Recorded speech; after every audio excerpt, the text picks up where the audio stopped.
It's my pleasure to speak to you today on the occasion of World Bipolar Day.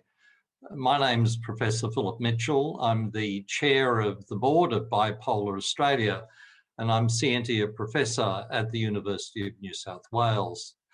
I thought today I'd just give you a snippet of some recent advances in understanding of bipolar disorder, drawing largely on some of our own work from our research group at University of New South Wales, but just to give you a feel for some of the important directions in where the field is heading. I'll bring up my slides at this point. Before we get into the research, I just want to share with you this quote that I find very instructive and to me enforces and emphasises the importance of Bipolar Australia and the international and national enterprise in terms of improving understanding but improving services for people with bipolar disorder. This is a quote from a book from Kay Redfield Jamison. Some of you may have heard of her, very famous psychologist with bipolar, who's one of the best researchers in the world. And this was in a biography of the fellow at the bottom right-hand corner. His name's Robert Lowell. Robert Lowell, a very famous poet in the 1950s, won the Pulitzer Prize for poetry in around 1950 and suffered from severe bipolar. But it was this quote at the beginning of the book that struck me. This disease of the brain bears down on all the things that make us human. Our moods, the way we see and experience the world, the way we think, our changing capacities of energy and will and imagination, our desires, the gift to create, our determination to live or to die, our expectation of the future, our sanity, a condition which many of you are highly familiar with, and these words will resonate with you. An example of a young person that I've been treating recently, again, just to capture the impact of this illness. This young woman is in her mid-20s, a university student, and she's been struggling with bipolar II disorder for at least 5 years. Every week or so, her mood alternates between depression and hypomania. When she's depressed, she just has an overwhelming need to sleep for up to 15 hours a day. She can't concentrate, which makes it hard for her to do her studies. She has frequent suicidal thoughts, and this has led to multiple attempts. When she's elevated in a mood, she's overactive, she can't focus on things and needs less sleep.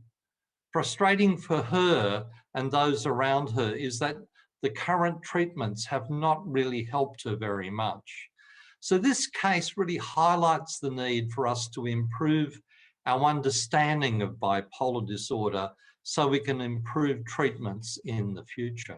I'm going to focus on two areas today. One is on genetic studies, because I think this is really one of the leading cutting edges in the world of research with bipolar at the moment.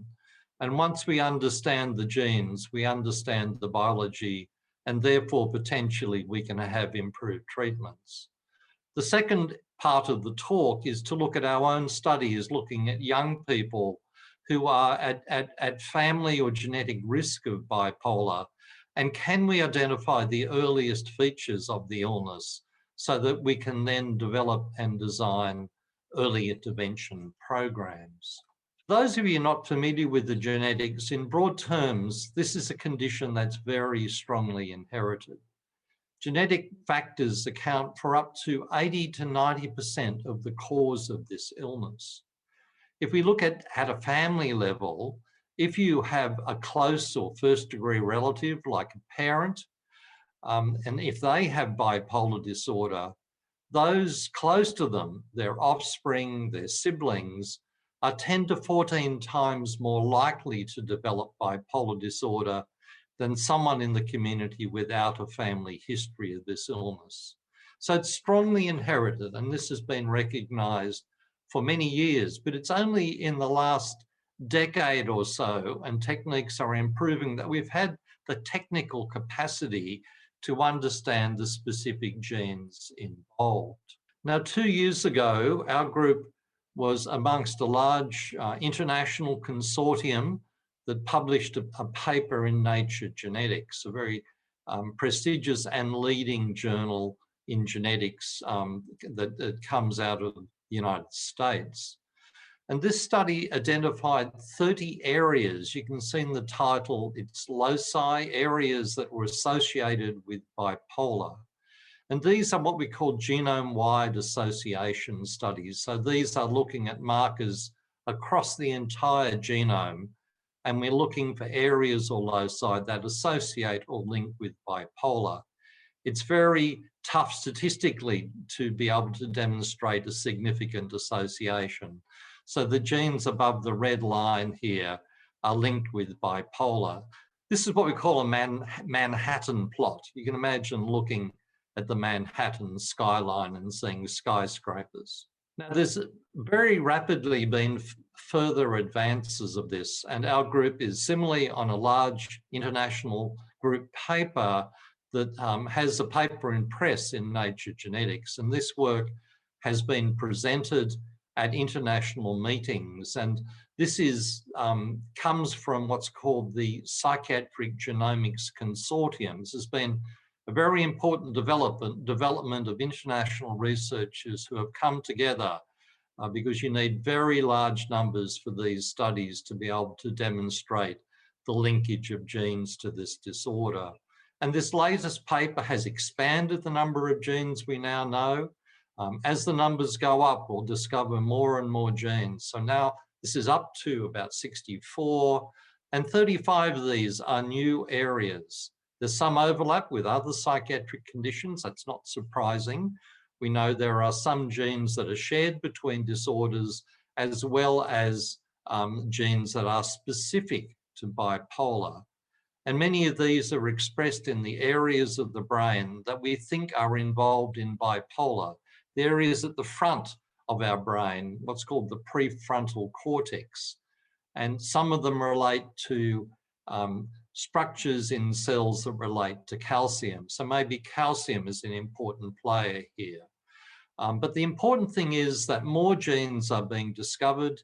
These are very rigorous research studies, and eventually will give us hints for new treatments. And already companies that are developing and interested in new treatments for bipolar are looking very closely at these findings to look for angles or hints for developing new and more effective medications. Our own group in Sydney has also published work as well, and I'd like to acknowledge my collaboration with genetic researchers at Neuroscience Research Australia, or NEURA, which is in Randwick, and Jan Fullerton and Peter Schofield in particular. And this is a paper we published together in JAMA Network Open, again, a prestigious American journal last year. And we found that there are some mutations or new changes that are associated with bipolar, and those that affect gene functioning. These are what called deleterious mutations. The DNVs are mutations. The particular ones are more frequent in people with bipolar. So these are different ways genetically of discovering and identifying new genes. Some of you might have heard of genetic sequencing. So these are sequencing studies, so that we're using sort of the cutting edge of technology for genetics research. It's a very exciting era as we hone down on the particular genes and mechanisms that are associated with bipolar. And the importance is these will eventually lead to new treatments. There's also been work that our group's been involved in terms of understanding genes that affect response to treatment. We were in this paper in The Lancet a few years ago, again, a big international consortium looking at the genetics of what determines if you respond to lithium. And we identified genes that code for RNA. You might have heard of messenger RNA is one of the mechanisms for one of the COVID vaccines. So RNA is how the gene, this is part of the translation to proteins from the DNA. So there's a particular RNA coding area that's linked with how well you respond to lithium. I'd now like to move to the second phase of the talk, which is looking at young people at high genetic risk of bipolar. And the importance of this is we hope that this will facilitate early intervention.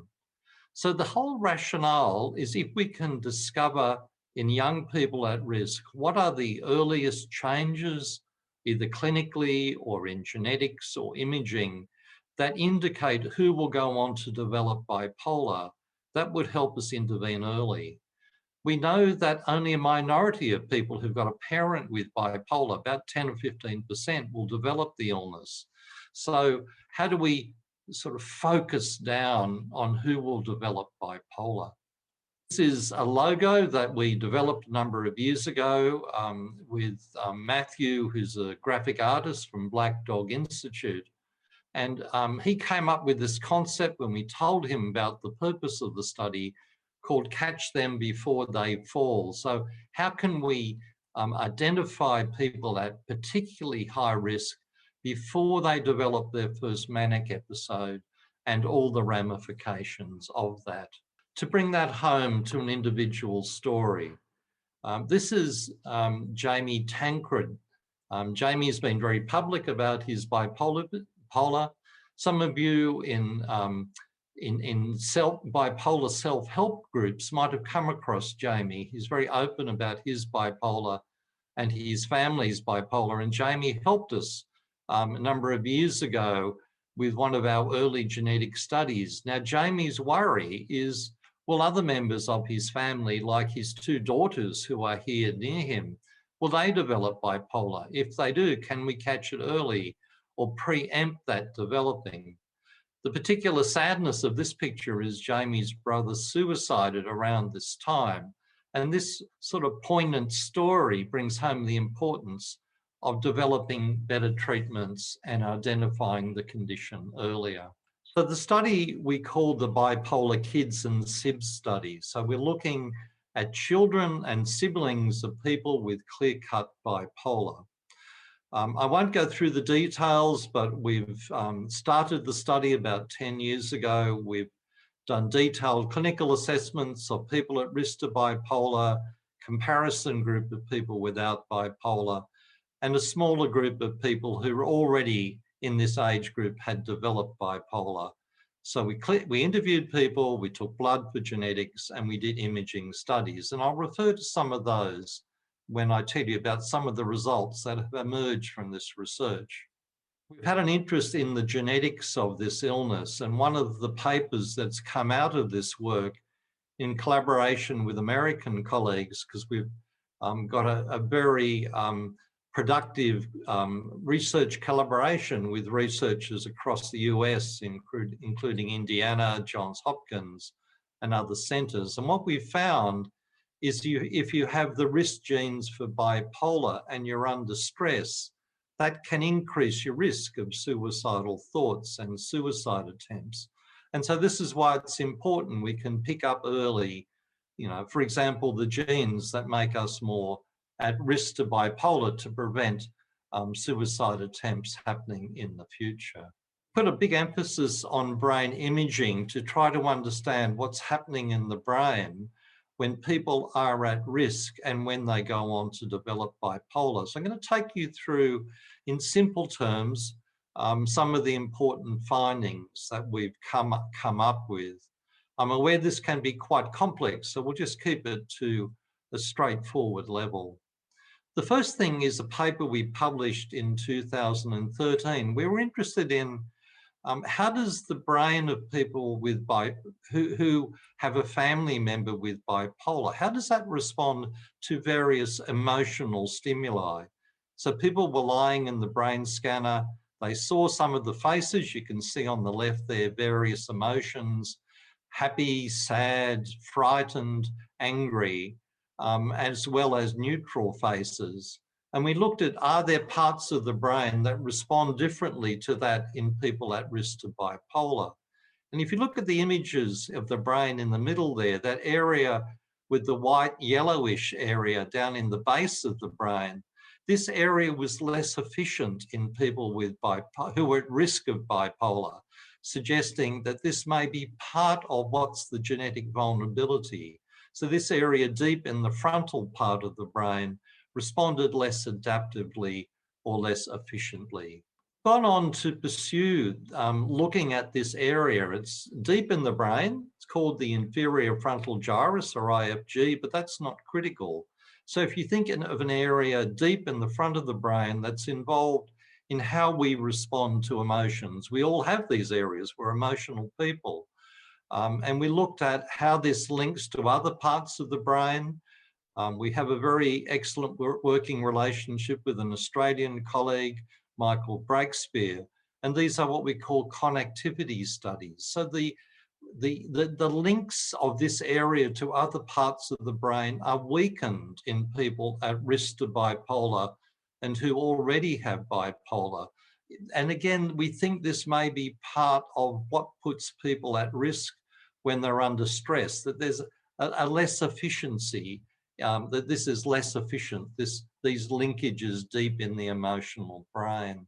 It's amazing what you can do with some of these imaging new techniques. And this sort of technique here allows us to look at the connections that are sort of structural. So some of you may remember from your biology about white matter pathways in the brain. And now we can actually track these and see how strong or weak they are. And again, we found areas that overlapped with the previous slide, indicating networks of reduced efficiency or strength that probably are part of why, if you've got a family history, you're more prone to developing mood swings.